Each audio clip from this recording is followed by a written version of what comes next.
Yesterday, Instagram star and part-time Congresswoman Alexandria Ocasio-Cortez was arrested at a pro-abortion rally in Washington, D.C. for blocking the streets. And when she was escorted away by a police officer, she pretended that he slapped some handcuffs on her because, well, it made for quite a photo op. Notice the other woman is walking like a normal person would if they're not wearing handcuffs, but AOC was LARPing but couldn't help resist throwing up a communist fist there at the end, revealing that there were, in fact, no handcuffs on her. Ilhan Omar must have went to the same acting class as AOC because here she is, faking having a pair of handcuffs on too, but she missed her cue and didn't wait for the officer to escort her away. So she just meandered along all by herself, but she broke character for a second, waving to the crowd. But none of this stopped any of the media from reporting fake news about what really happened. This local reporter claims that Ilhan Omar's staff confirmed that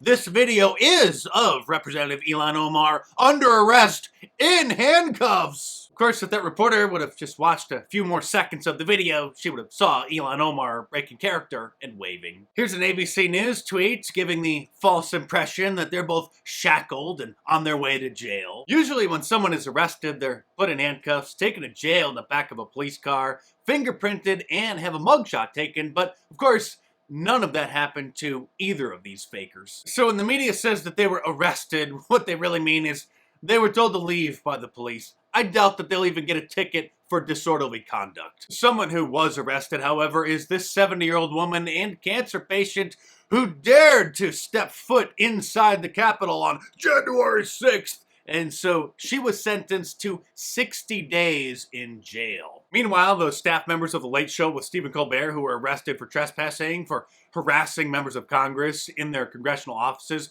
after the building had closed, just had all of their charges dropped. As you know, the Supreme Court decision overturning Roe v. Wade has gotten the liberals extremely unhinged, but not just because they want to sacrifice as many children as they can to Moloch, but they're insisting that this is affecting men who get pregnant as well. Professor Bridges, you said several times, you've used a phrase, I want to make sure I understand what you mean by it.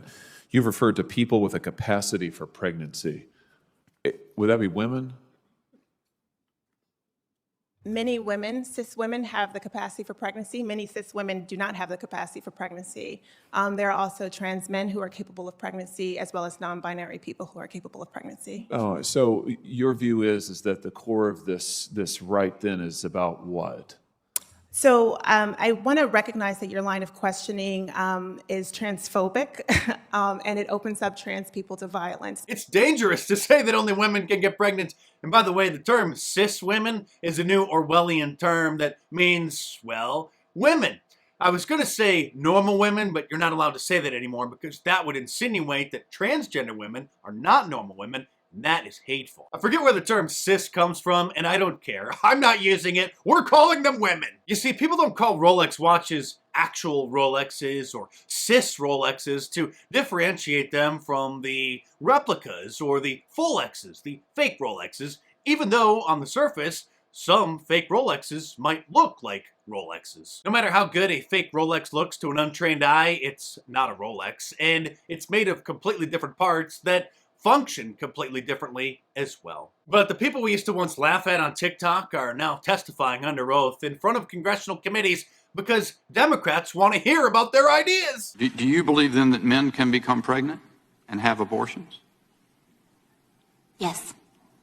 And let's not forget that the new Supreme Court Justice, Ketanji Brown Jackson, the diversity hire, doesn't even know how to describe what a woman is. But it looks like the dictionary isn't going to be any help these days, at least the online dictionaries, which is why it's good to have physical old-fashioned books, because the Merriam-Webster online dictionary and probably the rest have updated the definition of various words, including now the word girl, which is a person whose gender identity is female. And Leah Thomas, the transgender swimmer, has been nominated by the NCAA as Woman of the Year.